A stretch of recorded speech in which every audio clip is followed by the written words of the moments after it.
Hello everyone, welcome to Shaurya competition. और आज की इस वीडियो में हम 15 मई 2024 के करंट अफेयर के सभी महत्वपूर्ण क्वेश्चनों को डिस्कस करने वाले हैं। और सभी क्वेश्चनों से संबंधित इंपॉर्टेंट फैक्ट भी मैं आपको क्वेश्चन के साथ ही वीडियो में बताऊंगा, तो सभी वीडियो को अंत तक देखें। तो चलिए स्टार्ट करते हैं।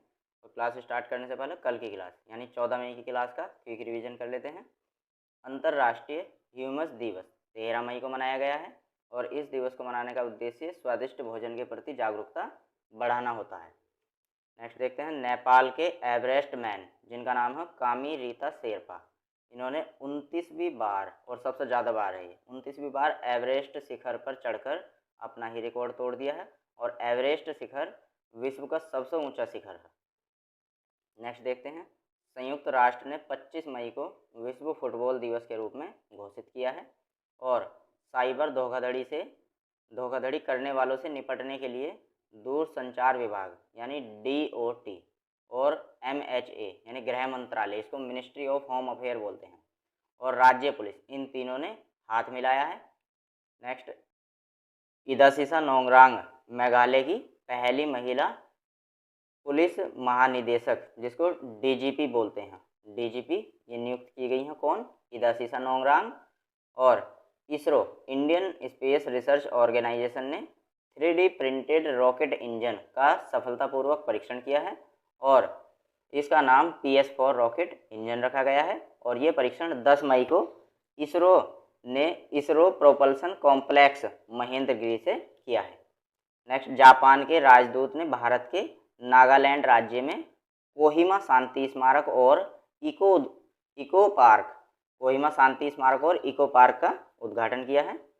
और 2024 में सबसे अमीर शहरों की रिपोर्ट में दुनिया के 50 सबसे अमीर शहरों में मुंबई और नई दिल्ली, ये दोनों भारत के शहर हैं, मुंबई और नई दिल्ली शामिल हुए हैं, जिसमें मुंबई 24वें स्थान पर और दिल्ली 37वें स्थान पर है।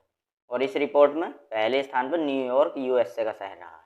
नेक्स्ट देखते हैं, भारतीय नौसेना के चीफ ऑफ पर्सनल के रूप में किसे? संजय भल्ला को नियुक्त किया गया है। और दोहा डायमंड लीग ने नीरज चोपड़ा ने 88.36 मीटर भाला फेंककर कौन सा पदक? रजत पदक जीता है। तो दोस्तों, करंट अफेयर की इस क्लास को यदि आप डिटेल में देखना चाहते हो तो इसका लिंक मैंने डिस्क्रिप्शन में दिया है, आप जाकर देख सकते हो। और अगर करंट अफेयर की इस क्लास को आप डेली देखना चाहते हो तो आप हमारे चैनल के साथ जुड़कर चैनल को सब्सक्राइब और बेल आइकन को ऑन कर लीजिए। और दोस्तों, यदि आपने अभी तक वीडियो को लाइक नहीं किया है तो लाइक बटन पर क्लिक करके वीडियो को अवश्य लाइक कर दें, इससे हमें मोटिवेशन मिलता रहेगा और हम आपके लिए ऐसे ही डेली करंट अफेयर की क्लास लाते रहेंगे। चलिए बढ़ते हैं क्वेश्चन नंबर 1 आज के करंट अफेयर पर। हाल ही में अंतर्राष्ट्रीय डायलन थॉमस दिवस कब मनाया गया है? सही आंसर ऑप्शन नंबर सी, 14 मई। 14 मई को अंतर्राष्ट्रीय डायलन थॉमस दिवस के रूप में मनाया गया है। और ये दिवस क्यों मनाया जाता है? तो दोस्तों, वेल्स देश के कवि थे डायलन थॉमस, इन्हीं की साहित्यिक कृतियों को सम्मान देने के उद्देश्य से इस दिवस को मनाया जाता है। नेक्स्ट, 1 मई को अंतर्राष्ट्रीय मजदूर दिवस या मई दिवस के रूप में मनाते हैं और 3 मई को विश्व प्रेस स्वतंत्रता दिवस के रूप में मनाते हैं। और हाल ही में हुई विश्व प्रेस स्वतंत्रता सूचकांक की रिपोर्ट 2024 की जो रिपोर्ट आई है, 2024 की रिपोर्ट में अपना भारत जो है वो 159वें स्थान पर रहा है। और पाकिस्तान इस बार भारत से ऊपर रहा है। और पाकिस्तान कौन से स्थान पर रहा है? तो पाकिस्तान 152वें स्थान पर रहा है, ठीक है, 152वीं रैंक पर। और 4 मई को अंतर्राष्ट्रीय अग्निशमन दिवस के रूप में मनाया जाता है और ये विश्व के सभी अग्निशामकों को श्रद्धांजलि यानी उन्हें याद करने के लिए उनके काम को प्रोत्साहित करने के लिए मनाया जाता है। और 5 मई को अंतर्राष्ट्रीय अंतरिक्ष यात्री दिवस के रूप में मनाया गया है। 6 मई को अंतर्राष्ट्रीय नो डाइट दिवस के रूप में। और 7 मई को विश्व एथलेटिक्स दिवस के रूप में। 8 मई को विश्व रेड क्रॉस दिवस के रूप में। और 9 मई को महाराणा प्रताप जयंती मनाई गई है। महाराणा प्रताप, दोस्तों महाराणा प्रताप उदयपुर मेवाड़ के, जो वर्तमान में राजस्थान है, वहाँ पर ये भिल्ल सिसोदिया राजवंश के राजा थे। और 1576 ईस्वी में इन्होंने जो मुगल बादशाह अकबर था उनसे एक प्रसिद्ध युद्ध लड़ा था। कौन सा? हल्दी घाटी का युद्ध महाराणा प्रताप और मुगल बादशाह अकबर के बीच में हुआ था। ये भी आपको याद रखना, ये इंपॉर्टेंट है। 10 मई को विश्व अर्गानिया दिवस के रूप में और 11 मई को राष्ट्रीय प्रौद्योगिकी दिवस और साथ में विश्व प्रवासी पक्षी दिवस भी 11 मई को ही मनाया गया है। और 12 मई को अंतर्राष्ट्रीय नर्स दिवस के रूप में और मदर्स डे के रूप में भी मनाया गया है, और 13 मई को राष्ट्रीय ह्यूमस दिवस के रूप में मनाया गया है। ये थे मई के सभी इम्पोर्टेंट डेज। नेक्स्ट क्वेश्चन, हाल ही में किस किसान के बेटे ने यूएस कॉलेजिएट रेस में स्वर्ण पदक जीता है? सही आंसर इसका option number A, Parvez Khan. Parvez Khan ये एक किसान के बेटे हैं और ये हरियाणा के रहने वाले हैं, और इन्होंने अमेरिका के लुइसियाना में 1500 मीटर, कितनी मीटर, 1500 मीटर दौड़ 1500 मीटर दौड़ स्पर्धा में गोल्ड मेडल जीता है, ठीक है, यानी स्वर्ण पदक जीता है।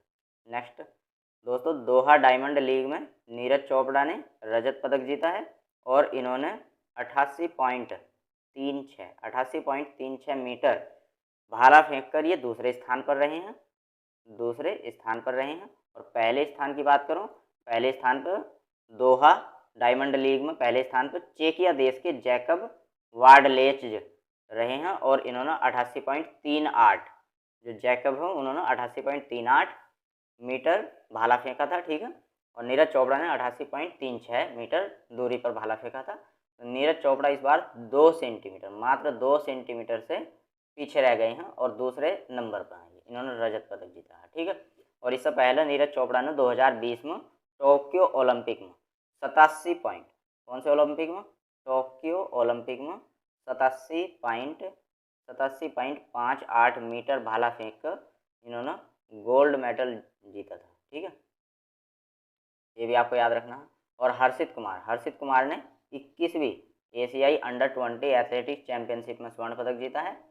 और ज्योति सुरेखा, अदिति गोस्वामी और परिणीत की महिला टीम ने तीरंदाजी में इटली को हराकर स्वर्ण पदक जीता है।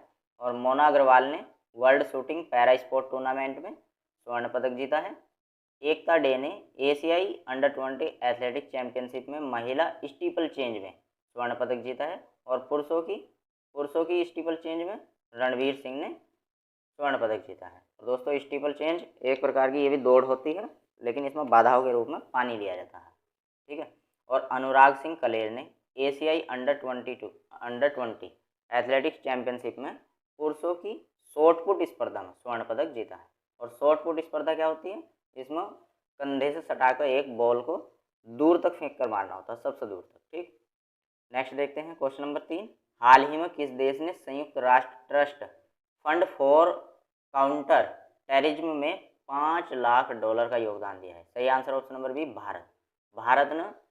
भारत ने हाल ही में संयुक्त राष्ट्र trust fund for counter terrorism में $5 लाख का योगदान दिया है। और दोस्तों, ये एक आतंकवाद विरोधी ट्रस्ट फंड है। ये कैसा फंड है? एक आतंकवाद विरोधी ट्रस्ट फंड है और भारत ने इस ट्रस्ट फंड में $5 लाख का योगदान दिया है।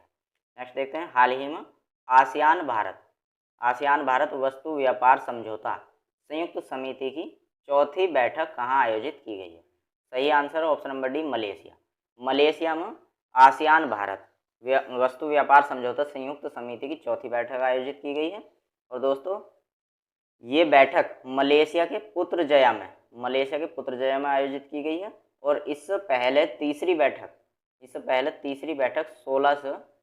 तीसरी बैठक की बात कर रहे हैं हम। इससे जो पहली बैठक हुई थी वो 16 से 19 फरवरी, ये भी हाल ही में हुई है, ये भी 19 फरवरी 2024 में भारत की नई दिल्ली में, कहाँ पर, नई दिल्ली में हुई थी तीसरी बैठक, ये भी आपको याद रखना है। और आसियान, अगर हम इस आसियान की बात करें तो ये आसियान क्या होता है? तो दोस्तों, आसियान ये एक दक्षिण पूर्व एशियाई राष्ट्र संघ का समूह और शुरुआत में इसमें 5 देश थे। कौन कौन से? इंडोनेशिया, मलेशिया, फिलीपींस, सिंगापुर और थाईलैंड। और वर्तमान में इसमें 10 देश हैं। तो दोस्तों, ये समझौता आसियान और भारत के 10 सदस्य देशों के बीच में एक व्यापार समझौता होता है, ठीक। नेक्स्ट, भारत और नाइजीरिया संयुक्त व्यापार समिति का दूसरा सत्र अबूजा ये नाइजीरिया की राजधानी, इसमें आयोजित हुआ है। और भारत और कुवैत ने सूचना साझा करने के लिए समझौता ज्ञापन पर हस्ताक्षर किए हैं। और भारत और इजराइल ने दिल्ली में संयुक्त सुरक्षा अभ्यास किया है। और भारत और कंबोडिया देश ने ह्यूमन रिसोर्स विकास समझौते ज्ञापन पर हस्ताक्षर किए हैं। और भारत कोच्चि में 46वीं अंटार्कटिक संधि परामर्शदात्री बैठक की मेजबानी करेगा। और अंटार्कटिक संधि पर 1 दिसंबर 1959 को इस पर 12 देशों ने हस्ताक्षर किए थे। 12 देशों ने हस्ताक्षर किए थे। और वर्तमान में इसमें 54 सदस्य 54 सदस्य हैं, ठीक है। और ये संधि 1961 को लागू की गई थी। और भारत जो है वो इस अंटार्कटिक संधि पर 1983 में भारत ने इस संधि पर हस्ताक्षर किए थे। नेक्स्ट क्वेश्चन, हाल ही में किस देश ने चीन के साथ मिलकर अपना पहला चांद मिशन क्यू का मतलब कमर, कमर लॉन्च किया है? सही answer option number D, Pakistan ने चीन के साथ मिलकर अपना पहला चांद मिशन क्यू लॉन्च किया है। और इस मॉडल को पाकिस्तान की राष्ट्रीय अंतरिक्ष एजेंसी और चीन के संघाई विश्वविद्यालय के सहयोग से इस्लामाबाद के अंतरिक्ष प्रौद्योगिकी संस्थान ने डिजाइन किया है। और ये उपग्रह 3 मई को हेनान प्रांत से लॉन्च किया गया था। और 8 मई को इसने चंद्रमा की कक्षा में सफलतापूर्वक प्रवेश किया, ठीक है। और दोस्तों, हाल ही में चीन ने पाकिस्तान के लिए 8 हैंगर श्रेणी की पनडुब्बी में से पहली को लॉन्च किया है, ठीक है। और ये पाकिस्तान के लिए बनाई है चीन ने, ठीक, ये भी आपको याद रखना है। नेक्स्ट, हाल ही में किसे टाटा इलेक्ट्रॉनिक्स के अध्यक्ष के रूप में नियुक्त किया गया है? सही आंसर है option number B, N Chandrashekhar. इनका पूरा नाम है नटराजन चंद्रशेखर को टाटा इलेक्ट्रॉनिक्स के अध्यक्ष के रूप में नियुक्त किया गया है। और भारतीय नौसेना के चीफ ऑफ पर्सनल के रूप में संजय भल्ला को नियुक्त किया गया है। और आरबीआई के कार्यकारी निदेशक के रूप में आर लक्ष्मी कंठराव को नियुक्त किया गया है। और रश्मिता झा को NTPC national thermal power corporation का मुख्य सतर्कता अधिकारी नियुक्त किया गया है। और एचडीएफसी लाइफ ने केकी मिस्त्री को अपना चेयरमैन नियुक्त किया है।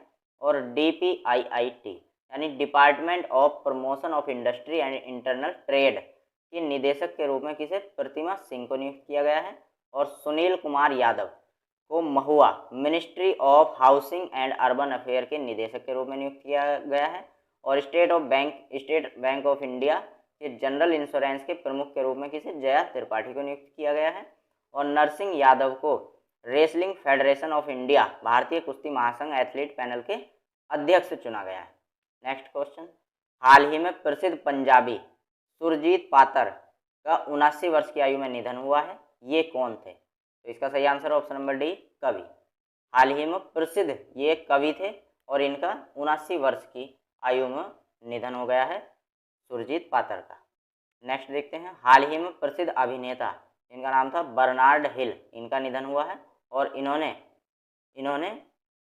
कौन सी मूवी में किरदार निभाया है? तो इन्होंने जो मूवी थी टाइटैनिक मूवी में इन्होंने किरदार निभाया है। और भी काफ़ी सारी मूवी है इनकी।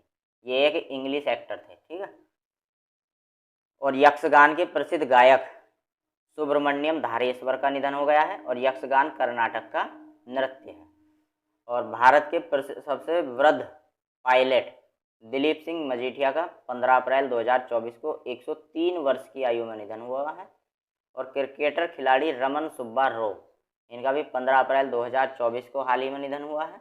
और भारतीय मूल के दक्षिणी अफ्रीकी संगीतकार सुरभजीत जयबेली बलदेव, इन्हें बैरी बाल्डियो के नाम से जाना जाता था, इनका 14 अप्रैल 2024 को निधन हुआ है। और तमिल अभिनेता अरुल मणि का भी 11 अप्रैल 2024 को निधन हुआ है। और भौतिकी वैज्ञानिक पीटर हिग्स, इनका भी 8 अप्रैल 2024 को निधन हुआ है। तो ये सभी श्रद्धांजलियाँ थी। नेक्स्ट देखते हैं, हाल ही में भारत और किस देश ने शाहिद बेहस्ती बंदरगाह के संचालन के लिए दीर्घकालिक समझौते पर हस्ताक्षर किए हैं? सही answer option number D, Iran. Bharat ने ईरान के चाबहार बंदरगाह को संचालित करने के लिए 10 वर्ष दीर्घकालिक समझौते का मतलब यहाँ पर 10 वर्ष के लिए क्या किए हैं? 10 वर्ष पर इस समझौते पर हस्ताक्षर किए हैं। दोस्तों, ईरान देश की राजधानी क्या है? तेहरान। मुद्रा है ईरान की रियाल। और राष्ट्रपति कौन है ईरान के? तो ये हैं इब्राहिम राइसी।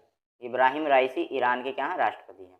और दोस्तों हाल ही में भारत ने श्रीलंका के उत्तरी बंदरगाह जिसका नाम है कांके संथुराई बंदरगाह, इसकी पूरी लागत 61.5 million dollar 61.5 million dollar Bharat ने श्रीलंका के उत्तरी बंदरगाह के विनिर्माण यानी पुनर्निर्माण के लिए दिए। नेक्स्ट देखते हैं, हाल ही में विश्व बैंक की recipe for a livable planet report के अनुसार सर्वाधिक उत्सर्जन वाली कृषि खाद्य प्रणाली वाला देश कौन सा है? सही आंसर ऑप्शन नंबर बी चीन। चीन सर्वाधिक कृषि खाद्य प्रणाली वाला देश है। और चीन की राजधानी है बीजिंग, राष्ट्रपति है शी जिनपिंग और प्रधानमंत्री है चीन के ली कियांग। और दोस्तों इस रिपोर्ट में दूसरे नंबर पर की बात करें तो दूसरे नंबर पर रहा है ब्राज़ील और तीसरे नंबर की बात करें तो तीसरे नंबर पर रहा है अपना देश भारत। ये भी आपको याद रखना। नेक्स्ट, हाल ही में एशियाई स्क्वैश चैंपियनशिप किस देश में आयोजित होगी? तो सही आंसर ऑप्शन नंबर बी चीन। चीन में ही एशियाई स्क्वैश चैंपियनशिप आयोजित होगी। और दोस्तों स्क्वैश एक गेम होता है, ये इस प्रकार का गेम है कि इसमें जो हो रैकेट्स दो व्यक्ति, ठीक है, चार दीवारी के अंदर खेलते हैं, ठीक है, और इसमें एक रैकेट इस प्रकार का रैकेट होता है और इस प्रकार की क्या होती है, बॉल होती है, ठीक है। और ये 12 जून से 16 जून तक चीन के डालियान में आयोजित होगा। और इसमें भारतीय पुरुष टीम का जो नेतृत्व करने वाले हैं वो कौन करने वाले हैं? वेलावन सेंथिल कुमार। और भारतीय महिला टीम का नेतृत्व कौन करने वाली हैं? ये करने वाली हैं रथिका सीलन। तो